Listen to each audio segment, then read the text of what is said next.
Welcome to Chaotic Harmony. My name is John. This is Crystal. I'm Mark. We talk about the joys and the challenges of teaching music in the elementary school classroom. We share inspiration, we share struggles, we brainstorm solutions. We would love to have you join us. Hey guys, welcome back to in-person Chaotic Harmony. Mm-hmm. And we are doing it safely. Yes, we all made sure we tested. We're all negative and we're making sure to be safe both here and also outside of here as well. And oh my gosh, it feels really good to be together. It does. So good. I'm happy to see you. Same happy here. to see you too. Well, I mean, at least you, Crystal. I don't know you, but... Oh. That's not true.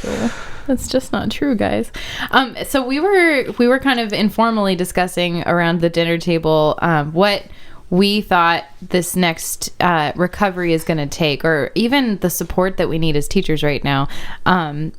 My husband was talking to us about how he feels like in the middle of all of the hoopla surrounding what are we doing at distance learning, how are we going to pivot with COVID, nobody has asked the teachers, what do you need to be successful?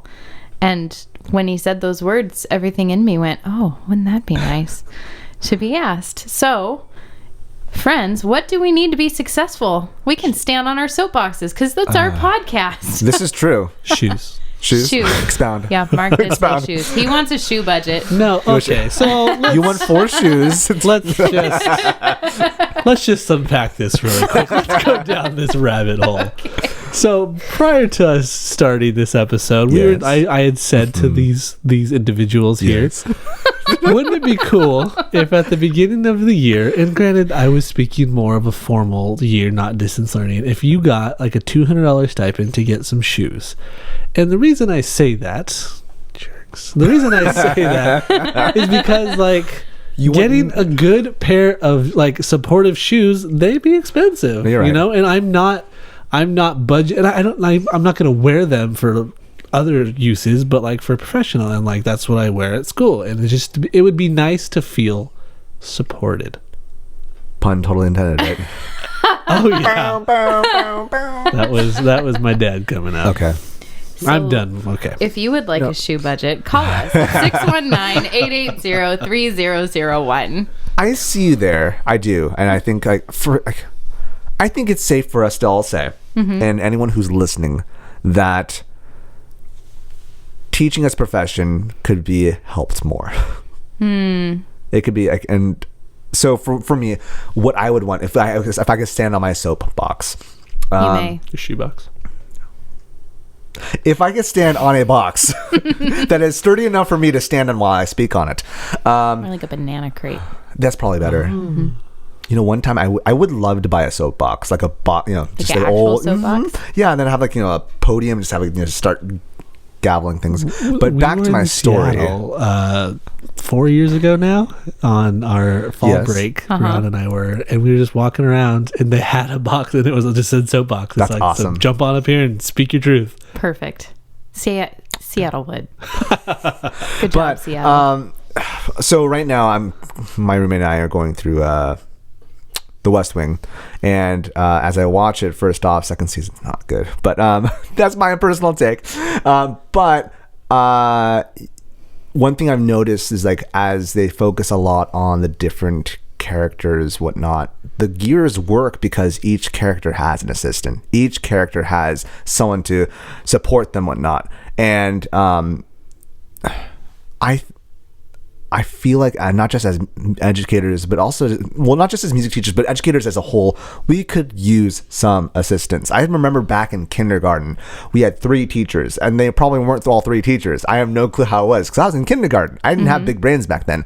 But the thing was, they all had their own roles to help support each other. And I'm not sure if they were volunteers or if they were paid, whatnot, but I think about now as an educator, currently, goodness, I could use some assistance. I feel like in years prior, 36% of my time is spent sending emails, if not more. And that just, I could use some assistance in that, just in the small regards. Also, in the classroom as well, while I'm teaching a lesson, maybe the assistant can also teach, extend the lesson in a smaller group as well. I feel like all educators could use that assistance. Oh, yeah. And I think that gets to the heart of what I've been saying is we need more people, regardless, if we go back in person or if we stay distance or if we do some sort of hybrid. We didn't have enough people to adequately do our jobs before. All this went down. We sure don't have enough people to do it now. There's just not enough adults. Yep. The crazy thing is we've been so, for lack of a better term, conditioned to where if you say, oh, I only have 20 students in my class, where we think that like, oh my gosh, that's amazing. Where it's still 20 young people, 20 young minds to one person. Like, those ratios aren't great. No. And I think the American Academy of Pediatrics number is like, the ideal number is like 12. That's been just the literature for years. Show of hands. Who's ever had 12 kids? That's not... Well, I have at a private school. Where I got paid nothing. But I'm asking for hands. Do you want me to call him? Sure. but yeah, in a private institution where funding goes towards education more, not narrowly, but more specifically, sure, you can have that situation. It's a shame that we don't in the public education realm. And I mean, how long do you want me on the soapbox? Like, we can talk about how it's funny watching how the months have passed on how teacher perception has gone. In the very beginning, people were like venerating teachers. Oh my gosh, I can't believe that like teachers do this much, to the point where just take the kids. That's kind of the mentality where a lot of Americans have gone that route. And like, I don't want to say that parents are terrible. Then by any means, no, not at all. Like, this is a pandemic. We're all under a lot of duress or stress. I don't know which one it is, but we're all under stress right now, and I get that. But it is, as Mark, you were saying, the status quo is that that we as teachers are supposed to take care of as many as possible. And it shouldn't be that way. Right. We need to ease the load. I mean, I feel like education needs more people, more supports. Well, yeah, and we need more money to do it. That's where it goes to. Yeah, that's what it goes to. That's what it comes down to. Well, yes, but also allocating money in a wise way. There you go. Expound. Not necessarily, like, I'm sure that there is waste in public education. Okay. And I'm sure that number's not small. I have no doubt that you're right, but I feel like we have gone over the budget with a fine-tooth comb on the school level so many times at this point. Like, come on, people, give us tissues and copy paper, you know what I mean? Yeah. Yeah. And on top of that, it takes so many things to make a student whole. Like, that's what we're like, our job isn't to teach academics. Our job is to make kids into bright humans. And like, you can now, like, and unfortunately there's like a lot of different people that think that this is how you're supposed to teach kids. So obviously there's gonna be money allocated towards areas in different ways, but ultimately, it, cliche as it is, it takes the village to raise a child. Yes. And so in the same sense, it just takes a lot of money to help raise not just one kid, but an entire cohort of children, children in general. And like, if we are to be proponents of public education, I think you're right. There is things that could be trimmed, but ultimately there's just not much else you can trim until you give us until there is much more support, much more monetary support. Yeah, and I think that we need to get a lot more clear on and unified on our philosophy of what it actually is that we do. It's not as music educators or as educators. It's just educators as a whole. But every time I see one of those memes about like, good thing I learned how to play hot cross buns on a recorder, blah blah blah. I'm using that skill these days. It's like, yeah, you're missing the entire point of an education. And it's not to teach skills that automatically transfer so kids can do their tax returns when they grow up. It's so that they become creative, functioning, whole people who can make a difference in the world and know how to learn and know how to be open to new ideas. And until we can get on board with that vision, then we're going to have a really hard time, I think, allocating our dollars. I think you bring up a good point. I remember... Story time with John again. I remember back in my master's class, I had there was one class that really spoke out. It was Dr. Posey's philosophy of education. And he talked, we had this one time where we had a Socratic seminar. And he just like told 2 students, all right, here are the questions. I just want you guys to talk. And he had, just stood away. And the question was, if you could teach only one subject, what would it be? And so, some people argued, we need to teach them finances because they make sure that they can sustain themselves monetarily, understand how that the system works. Someone says, no, we need to make sure we teach them reading because reading is needed throughout all facets of life. I just said, no. You're asking the wrong question. In the end, in 2 years, the stuff that we teach our children is going to be antiquated. It's not what we teach. It's making sure the students can learn. That's the key part. That's what we are as educators. And I feel like there are so many people that are in that was kind of like a microcosm right there. People in the Socratic seminar, everyone was trying to fight for, we need to teach them X, Y, and everyone else is stupid. But it's ultimately, we need to make sure that students learn in a way so that they can learn on their own without our supports. But the problem is there are so many threads and so many pins that help sustain education currently that have kind of created the nesting work of what education is that needs to be removed. Right. Which is where we tend to get stuck, which is where we talk about school culture. And there are so many things that a kid needs to feel safe. And if they don't have their basic needs met, they can't learn. So how can we teach them how to learn if their clothes are dirty and they don't have food in their belly and there's not enough adult support? So that's another, I feel like that's a topic in and of itself. It is a huge topic. How do we make education equitable? How do we fix education, you guys? I don't have all the answers. Yes, stay tuned. I don't think it's gonna be this episode, but we do need more people though. Every time I've had a student teacher, it's been so life-changing just to have another adult in the room. I spend so much less time dealing with behavior stuff because I can just send them over to be like or just even how does a child's behavior different when there's another adult presence in the room? Yeah. They know, well, now there's someone else here, I can't get away with it. Right. Or not just that, but adding on to what we said last week, that teachers are here for the kids. Yeah. If a teacher is focused on all X amount of students, all 25 students,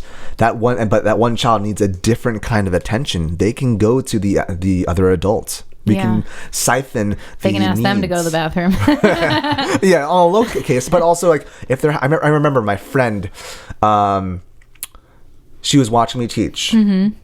And this one student just had a meltdown. And so she took the student out and she just talked to them and cooled down. And she came back in and I was still teaching the lesson while she was helping the child out. And so and so it's just...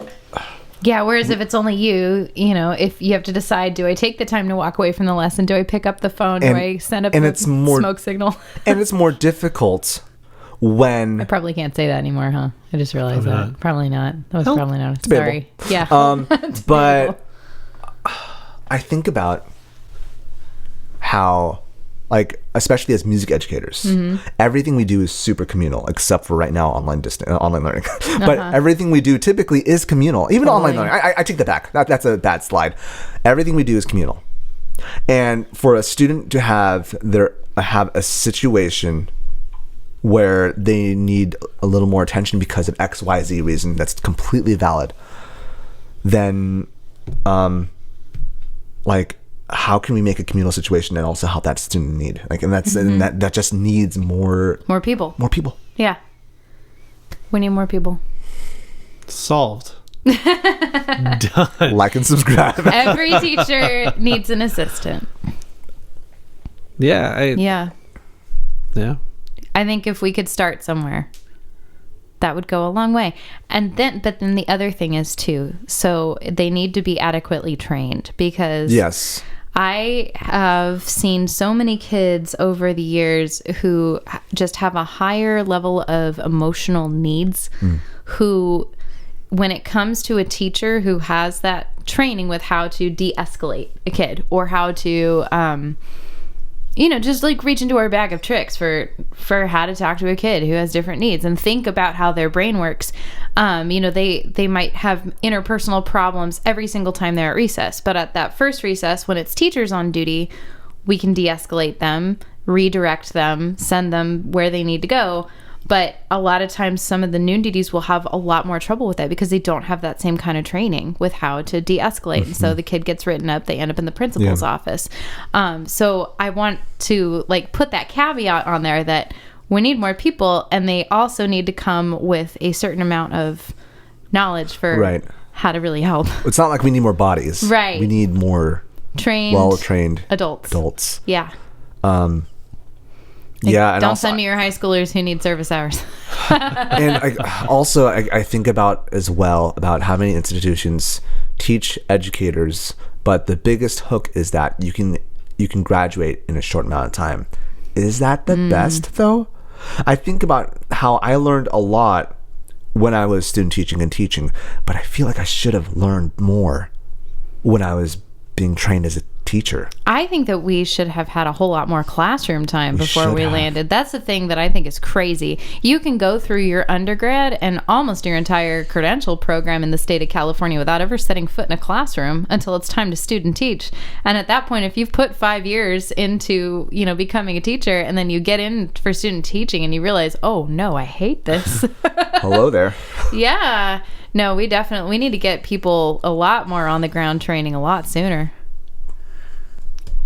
But then for somebody to come into your classroom to get this training, things might get unruly. And who's to blame if it is? Yeah.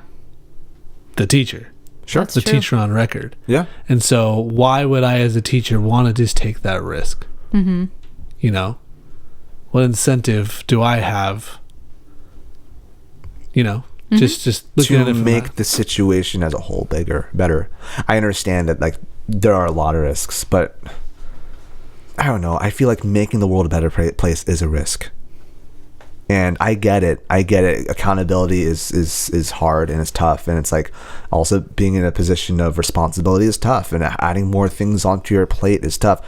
I think that load would be lessened. That's good. The load would be lessened if there were more just adults in the classroom to begin with. Like in this dream scenario, it's not just you also have an assistant. Yeah. in that case, sure. And shoes. And shoes. And shoes. Blue suede. I also think that just there needs to be more understanding that we're not a factory pumping out kids. Yeah. That we're a place where there are hundreds of people and they are developing how to become people, What are you thinking of when you say that? What am I thinking of? Yeah, like how do you feel like you've been kind of pushed into that factory label? I'm just wondering what pops into your head. We have a bell that tells us what we need to do. We are encouraged to have kids walk in a straight line to get from point A to point B. Like, you get this much playtime, you get this much eat time, you're back in your classroom. You need to ask a teacher or an adult for to use the restroom. You're not treated as a person. And yes, some of that needs to be learned, but then that goes back to this, teachers don't want to be unruly because we have to develop these trust with these kids, and I think that that's what it boils down to is trust. And so if we actually trust our students, we'll have a better culture. Sure. And I think that trust has to come from the leader of the school, and then the leader of the school needs support from their supervisor or boss, so there just needs to be a level of trust in everything. So like when I send my kids to be like, all right, I'm going to give you 5 minutes to work on this piece for your recorder, you feel free to turn off your cameras. I'm trusting you that you're actually doing the work. Some of them do, some of them don't. But the fact that I'm not going to make decisions based upon the percentage that don't, I'm still giving them trust. Right. I think also just to add on to that, this is a cultural shift. Because for so long we have viewed exactly as you're saying, it is very much a factory approach. Like, also just as a little tangent, other than just like logistics, in your life, has walking in a straight line assisted you? At the DMV, yes. Oh. That's fair. Checkout line. Disney World. Oh my gosh. Okay, then I recant. All right, but regardless. And then training my children not to step on my feet while we're waiting in line at Disneyland. But back to culture. Like I think That's a about. whole thing. Do you remember in our earlier episodes we talked about how we had to shift the culture of what it means to be a music educator? It's not just a babysitter, but and for us to try to revolutionize or evolutionize or whatever the situation, it would have to not just happen immediately, because if it happens slowly, you'll have people that are resistive looking, it should have been done like how I was trained when I was younger. And it's just, there are so many ideas and so many thoughts, and there's just this cultural mentality that this is how education is, and this is how it will always be. So the question that we went into this conversation with is what support do I need to do my job correctly? Sure. And then the thing is that we're seeing on a very microscopic level, which is the three of us right here, is like, okay, you want to know? Let me tell you. Let me tell you what I need. And we need respect. We need leaders who don't blame us for everything that doesn't go perfectly, because we're working with real human children who come in with a lot of variables. We need more people to help us. We need more resources available to us. That's what I'm hearing. I think and also... Let's start there, but I want to add one more. Mm-hmm. I feel like that this is a big ask. I feel like every single person in America needs to spend time in another place. We need to observe how other institutions do it. Because for right now, this like is... a school? Exactly, yes. Okay. How is school done elsewhere? Like every teacher or every person in the United States, because I'm only going to focus here in the United States. How is it done elsewhere? Okay. For better and for worse. And because, as I was saying earlier, I'm kind of like stewing on this, or ruminating, as I said last time. Ruminating on this. As I'm thinking about this, it really has to go with the perception of this is how it's been, and this is how it always will be. If we extend ourselves, go to a different country that's run differently, and see how education is done there, we can realize that our view of education doesn't have to be limited to how our past experiences were. That's fair. I don't know if we have to travel to another country, because I'm sure that there are schools, albeit charter or private, that are doing it in a successful manner. Sure. But the podcast is looking for extremities here. So, no. But for you're right. And there are, for example, again, I was listening to another podcast how for one person who grew up in Georgia, he got algebra in his senior year, while we got algebra in our freshman year. It's just different in different states, right? But I think, why not push ourselves to try looking elsewhere? Like, I'm not saying that America is not the answer. I'm just saying, let's go outside of our views, and like, if we're going to try to push ourselves, why not push ourselves to the nth degree? Why not push our viewpoints of what is status quo farther? But then how are we defining success? That's a different topic, and this is just one of the multiple finger points. You brought it up, John. I brought it up, and I'm going to defend it right now because I'm still on my soapbox. So yeah, but you're not defending. But that goes back to the idea, though, that we need a universal philosophy before we can make real progress. Push back. I feel like the philosophy should be altered for the community teaching. Okay. I think there should be something that is our understanding of. I have my biases of what education should be, and I think it would be super helpful if we all had a similar viewpoint. But then that's just trying to create standardizing. Where it's just like standardized tests are pretty much universal. And when I say that, I mean the very basic of like, we're creating people who think for themselves, not teaching specific skills, right? Because anything you teach in 2 years is going to be obsolete. I agree. And we teach how to learn. I fully agree with that philosophy. Mm-hmm. I would be curious for anyone to counter that, and I want to see their reasoning. I want to see, why am I wrong? Okay. And if you think so, at me and Mr. Seligman. Like, really, I'd love to hear your thoughts. Why would it be different? Why should education be different than having a child be a better learner? The challenge is up to you. I'm pulling something up because your talk of having like one underlying premise, and then we branch off that. My school is currently in the process of drafting a mission statement. Okay. And so as part of that process, today actually, we were hang on, sorry. I can't I understand. multitasking, am I right? I'm a teacher. We were what? You're a millennial. You should do this right. True. So we were looking at mission statements. We were all asked to kind of grab a mission statement or two from somewhere else, and so we use them as kind of a mentor text. And what do we like? What do we don't like? But one of the mission statements that a colleague of mine grabbed, and I thought I really liked it. I think it'd be a challenge because it involves so many people, but it says, our mission is for teachers, staff, parents, and community members to be conscientious advocates for children. I think if we started there, it might look different in other places, but if that's our baseline, I think we can move forward well. You wanted me to leave because of my shoes. But if that's education, is we as a community are going to be advocates for our children. Okay, great. How do we do that?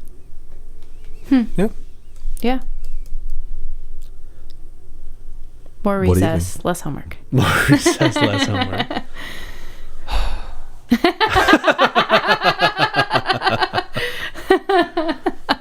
Yeah. I mean, no, I'm just thinking about just Deep sigh. No, my deep sigh goes back to sigh. it. Unfortunately, it always just goes back. It always goes back to how much in our capitalist society it's going to be. How much money do we allocate? That's what it comes down to. Right. How much are we being valued by the overall populace? That's, I think, the big question. And I understand that. Unfortunately, teachers are babysitters. That is part of our job description. Unfortunately, it's not there. We're not going to ever say it, but we are daycare because of how our system works. I say it. The loss of the child care has been devastating. Yes. I mean, and we're like fine financially, but mentally exhausting for our family to try to teach and take care of the kids at the same time and balance, our family life. It's with no breaks. Yeah. It's really rough. And so the thing that childcare is huge. Childcare is huge, and of course, not everyone can afford it. So it goes down to then the schooling has to take the burden, and so unfortunately, when people get upset at where the current state's at, they view educators as daycare, and that perception needs to grow on something else. And I don't think that the daycare aspect is bad. No, I don't either. And I think that everybody should have access to it. I mean, that's opening up a political can of worms, but I do like the access to quality daycare so that a family can, build wealth and live a good life and provide well for themselves. I think is really important. Especially for, there have been so many studies over the years that have shown that single moms are significantly less likely to live below the poverty line after their children are school age because they have reliable childcare. They can go to work. So it's a big problem. And I remember having all those conversations when we had the boys and is it worth it for me to go to work? Because over 75% of what I bring in is going to just pay for daycare. So do we do that? Do I take a few years off that I'm punished professionally? Now that all this COVID business is going down, the Wall Street Journal was just talking yesterday about how the vast majority of American mothers are likely to be doing their work at home at the table while the kids are doing school, while dad is in a separate room, a and home I witnessed office. that as a music educator. I see that a lot. Yeah. So I mean, that's I guess I bring this up because I fully agree with you, Mark, that the philosophy of the schools needs to have something that's bold and strong and that's caring for children, but also the perception of what everyone else views public education should be. Like the public funds education, and so their perception needs to be positive. It has to align itself with the mission statements of these schools, in essence. Because if it doesn't, then the schools might have a great idea, but it will fall apart ultimately because of the supports. Sure. And I think the beauty of that, what I read, is it includes the community. Right. And so you you sit by and you accept the decisions of what's made if you don't participate in that decision. So if your voice is left quiet because you chose to leave it quiet, if you are given the open forum to voice your opinion, I mean, I'm sorry, you know, but if you are part of that decision-making process, I think that's huge. And what that looks like, you know, there are multiple different routes and whatnot. But I think that the community, partially, I think maybe the schools get a bad rap. Public education gets a bad rap because people aren't invested in their public, like in their school. It's not a community center point for them. It's where I send my kids, and I don't really care about the teachers, but they take my kids for 7 hours a day. Right. But if there was that desire to be a part of it, and the school to actually be a hub for the community, and that buy-in for the community of this is access to you know, an education is access to something that could help the entire family, not just this one kid. We know that, but not, and we've talked on the podcast before about how not every family, you know, prioritizes education. And so how do you do that? How do you get that buy-in from your community so that we can see, like, we value children and we can say that, but also we value education? Are we then valuing our parents as a school, as partners? Yeah. You know, and I had this thought, and I feel like it's wild, but I'm going to throw it out there. You let me know. I feel that as a teacher, it would be ideal if a parent, if I had a good enough relationship with my students' parents, and granted, as music teachers, it's a little bit more challenging, but like if I was a classroom teacher and I didn't have the whole school as parents, but even as music teachers, if we had a cohort of parents that would feel comfortable enough to list me as a reference for a job, do I have, like, that I think would be a level of engagement, that would be a level of relationship that I think we are missing. And I'll be the first to tell you, I don't have that relationship with many of my parents. Some of them have graduated and gone on to middle school and whatnot, with whom I've had. And yes, it is a revolving door, but also that child that's sitting in your classroom, in my music room, that's one of those person's, like, greatest things, greatest people, greatest treasures. So they're entrusting us with their treasure. And if we're not treating that, that's where it crumbles. If we're not treating that relationship with that parent, with that student. And that's where I think we can actually make some progress now. Sure. Now that mom's sitting next to them at the table and they're hearing us, which is a lot of pressure sometimes, I better make sure that I've got the princess voice on a lot more, you know, and I do. And that I do make sure, because they will notice if I don't call on them, you know, mom and dad will notice if their kid stays silent for music class every single week. I want to add on to that also. Yeah. Now, you're talking about what can we change? I think how we perceive the difficulties, be it parents that are hard to work with, or as you mentioned earlier, the jokes about music education with hot cross buns. Like, if we just stop the ridicule, we'll get less laughs, but in the same sense, I think we can honor the community better if we don't take that path. I mean, instead bolster the importance of the community and also our fellow educators, what they're trying to do. Like, at what cost does the snark come? Yeah, exactly. Like,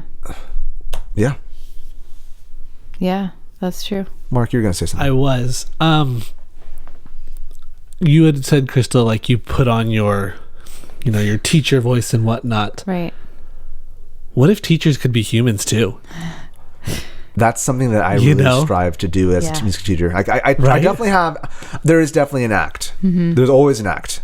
But in the same sense, I try to be as human as possible. I remember I was talking to one of my students, I think last year during lunch or something. I was like, Yeah, well, like, teachers act differently in person, like in class, than they do in their private life. It's like, I thought about this. Like, I don't. I mean, yeah, my language is different. That's for sure. But like, we talk about. Like, I'm not going to use like high academic language to these students. But also, like, I won't use. I was thinking other language. I think that like all of these sentences should just be blurred. My language is better. But yeah, you're right. Also, the informal language as well. You can insert whatever you want to think in that. But my language is both professional, but also it is me wholeheartedly. And I think that there is this mindset that there needs to be this schism. And mind you, I have I have a different situation than a general ed teacher because I see my students, for the better and for worse, once a week. So I don't have to create that schism as wide as a teacher who sees them every day for 8 hours a day. So it is different. But I agree with you wholeheartedly. What if we were just people instead of the fictional characters that sleep in their classrooms? Well, actually, I sleep in my classroom. But yeah, and we could use some slack. Like, there's another support that I think we can give both ways. I remember, there was a teacher at one of the schools that I started my career at who I thought was so smart. She began every year on like back to school night saying, I promise to all the parents, I promise to only believe half of what your kids tell me about you if you promise to only believe half of what they tell you about me. And I mean, isn't that the truth? Like, how many times have we gotten called to the principal's office because somebody got a phone call that, yeah, right?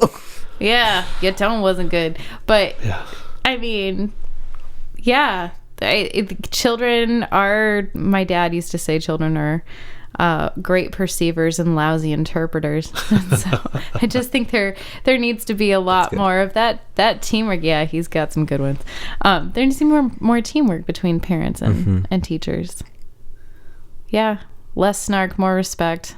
More grace. Kind of comes back to like not having sarcasm. We talked about that a little bit with Jesse. Like, be really careful with. I try to not use sarcasm in the classroom, just period. And as the older I get, the more I'm trying to eliminate it from most areas of my life. I just find it harmful. I think there's a line between being facetious, being playfully silly, and sarcasm, and I think those lines get blurred. Sarcasm. The intent is negative. Yeah. Being facetious, for example, today I had a student that kept on saying good afternoon, knowing it was morning, and so I started I played with it and started just like saying unlike so and so. It was all in good laughs. But you're right. There are teachers, especially ones who just like where it's life gets hard, and I understand that it's easier sometimes to just give the blunt end of the knife, metaphorically, than to be kind and caring. Yeah. More grace, less snark, more advocacy. I don't remember what you say exactly, but I think I don't remember either. Just a more intentionality of community, I think, is something that's important, and that can look in the value of higher consciousness. In the value of, as much as we're being facetious about this, in the fact of giving our teachers care through like material goods like shoes to make sure that they can teach more effectively. It's true. Or maybe getting a better chair. That's true. Or adding on to that, maybe having more people, more bodies. Not more bodies. More well-trained people, adults, to help facilitate education. Caring, loving. That caveat's adults. There. Yes. But it can look in multiple facets. But I think but the hardest part, it's not just with the educator, it's not just with the administrator, it's not just with the parent, it's the whole shebang. It is the whole baby steps. I think the reason so many of our families have the perception that they do is so many people had a negative school experience, and we forget how alive that is in our parents. A lot of them don't come back to school until they have a child in school, and so they're walking back into a place that didn't feel good for them, and so we have to prove that it's a different experience for their child than it was for them. So what I'm gathering, our action step is to better bond with parents. What can we do as teachers? What can we do off the soapbox starting tomorrow when we head into our virtual classrooms? Yeah. Mm-hmm. Or for you listeners heading into your classrooms as well. Yeah. So yes to all the supports that we've talked about, but a lot of them are out of our control. The things that we can control for our school and our school culture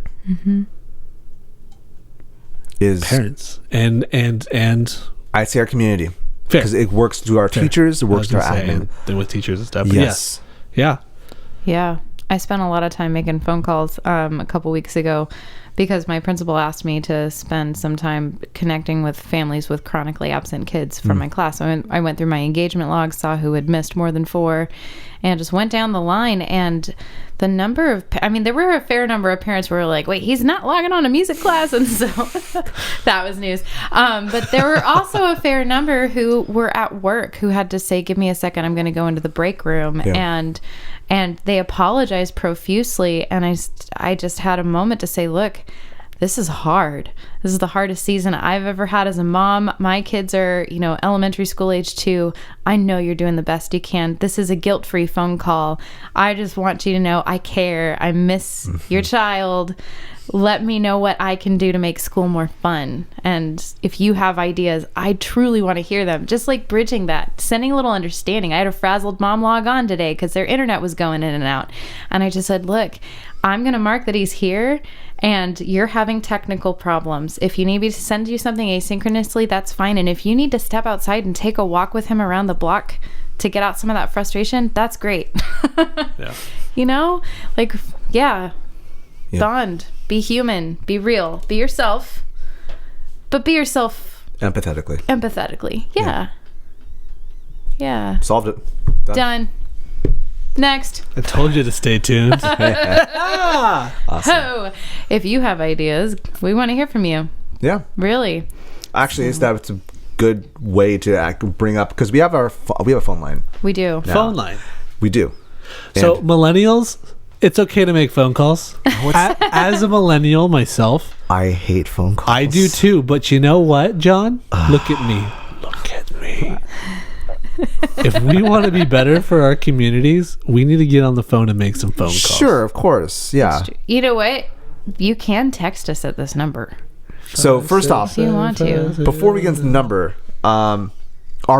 we get asked a question every week. Yeah. And our question this week is, what's your thoughts? What support do you need to do your job right now, or to fix education / the world? How can I send this question? This answer.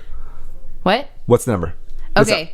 If you have an answer to any of those questions, 619-880-3001, 619-880-3001, and we will be thrilled to hear from you, because the only message we've gotten so far is from body aesthetics contouring. So. What's their answer? I wonder how they feel about this. Let's talk to them. But that's not the only place you can ask us questions or such. You can also contact us at chaoticharmonyclassroom@gmail.com if you have really any question, or if you want to share your comments that are more than just a text worth. But also, guys, do feel free to make sure to grow this community out, be a better community by liking and subscribing. I know it feels forced, but it does help keep these lights on, literally. Yeah, they're really bright video lights. They are.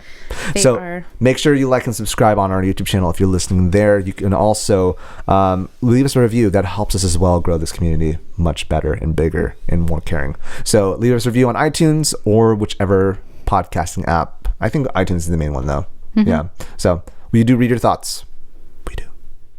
I want to take a quick break and thank my husband, Bryan, who's been working behind the scenes producing these episodes every week on all of the platforms and on time.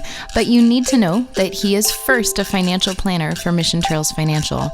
Mission Trails Financial is a partner that seeks to guide clients in the journey to financial success. They believe that people need a financial advisor that aims to provide strategies for success. Mission Trails Financial helps people navigate investments, tax planning, and insurance. Imagine working with an advisor who isn't tied to specific brands. Mission Trails Financial has a fiduciary responsibility to act in the best interests of their clients by providing independent, objective advice.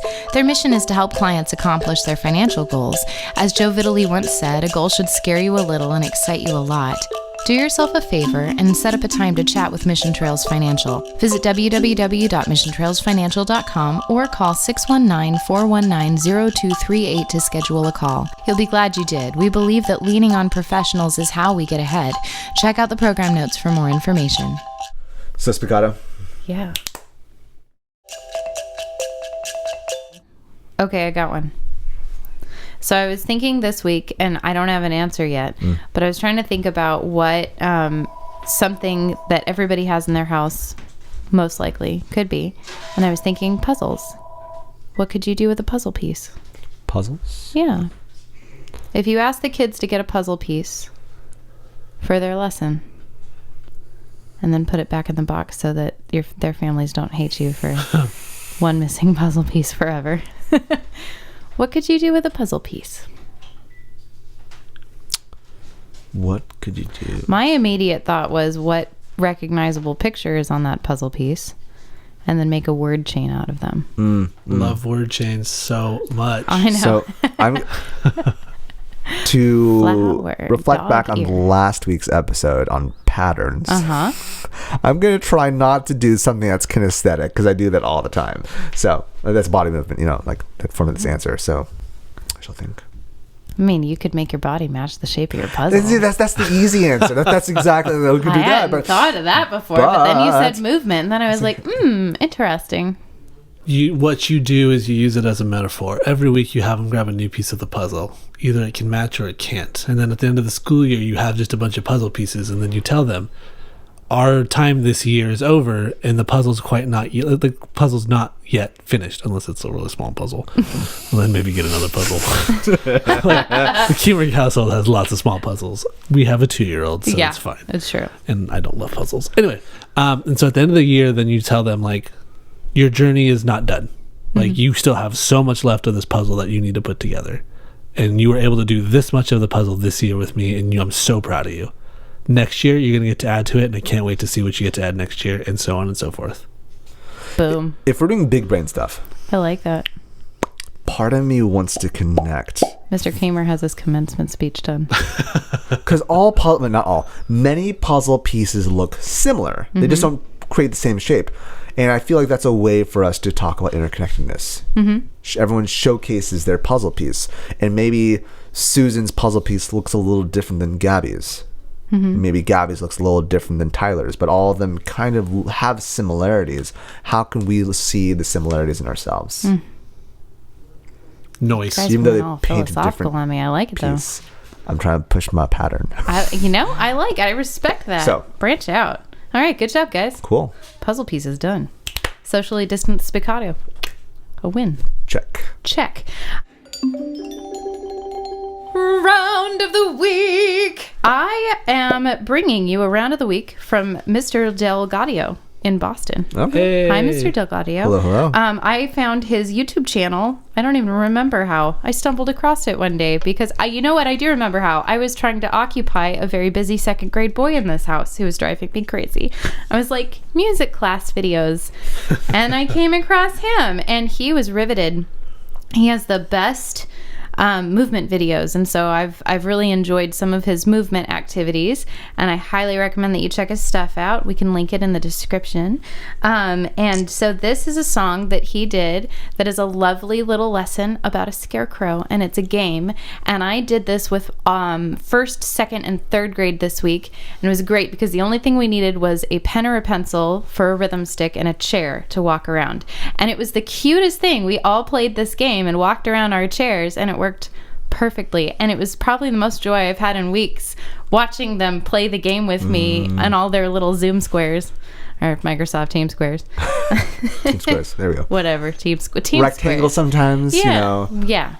Whatever. Anyway, it's really fun. So he told me that he wrote the words And it's an Orff melody, but I don't know what volume it's from. Hopefully we can get that info. You can comment in our YouTube video if you know it. Or you can add us at CH Classroom. Cindy Giebler, if you're listening to this, you'll probably know immediately. So it's about a scarecrow. Or Mr. DelGaudio, maybe you can tell us.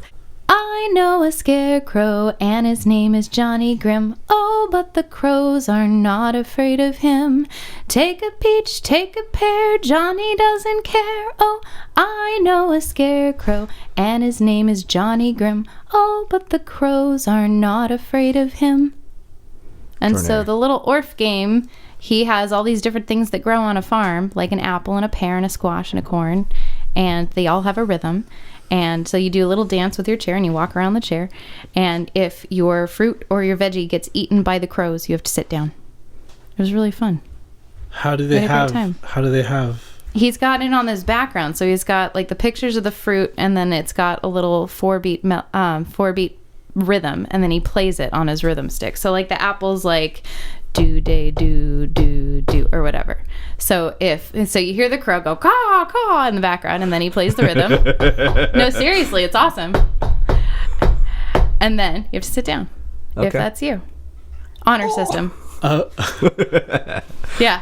Okay. Yeah. I'd have to see it in action. You do. It's worth looking at. It's really cute. Or do you want to post it on the video? What's that? You want to sing it, or you want to? Yeah, let's sing it. Let's sing it. Got it. Yeah. Can I be the crow? Do it. So, I know a scarecrow. I know a scarecrow. And his name is Johnny Grim. And his name is Johnny Grim. Oh, but the crows are not afraid of him. Oh, but the crows are not afraid of him. Take a peach, take a pear, Johnny doesn't care. Take a peach, take a pear, Johnny doesn't care. Oh, I know a scarecrow, and his name is Johnny Grim. Oh, I know a scarecrow, and his name is Johnny Grim. Oh, but the crows are not afraid of him. Oh, but the crows are not afraid of him. I like it. He's not a very good scarecrow.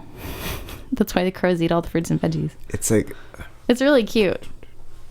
It's asymmetrical.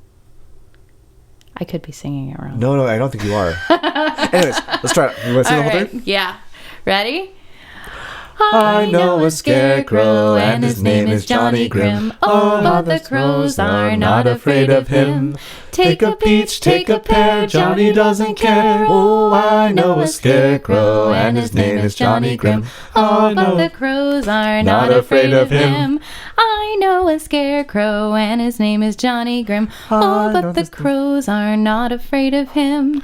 Take a peach, take a pear, and his name is Johnny Grim. Oh, how the crows are not afraid of him. Take a peach, take a pear, Johnny doesn't care. Oh, I know a scarecrow, and his name is Johnny Grim. Oh, but the crows are not afraid of him. Don't worry. Next time we'll practice. We won't practice. We're so amazing, guys.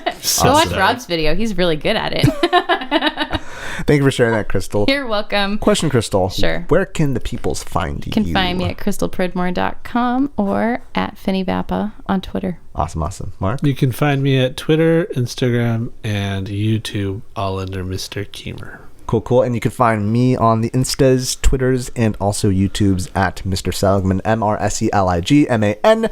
Also, you can find us if you want to send us a quick little tweet at CH Classroom, or find our videos also at Chaotic Harmony Classroom, or on Facebook at CH Classroom. All the other socials are CH Classroom. And as said before, if you want to send us a full message, we will read them. You can email us at chaoticharmonyclassroom@gmail.com. Thank you so much, guys, for listening and watching. We'll see you next time. Take care. Bye. The Chaotic Harmony podcast is a joint project between Crystal Pridmore, Jonathan Seligman, Zoe Kumagai, and Marc Keehmer. You can find us online at chaoticharmonyclassroom.com. You can email us at chaoticharmonyclassroom@gmail and let us know what you think. Give us feedback about what you would like to hear in future episodes. We're on all the socials. Find us on facebook.com/chaoticharmonyclassroom. You can find us on Twitter at CHClassroom, Instagram at Chaotic Harmony Classroom, and you can even find our episodes on YouTube. Chaotic Harmony is the name of our channel. Special thanks to Bryan Pridmore for his help with production and equipment. www.pridmoria.com.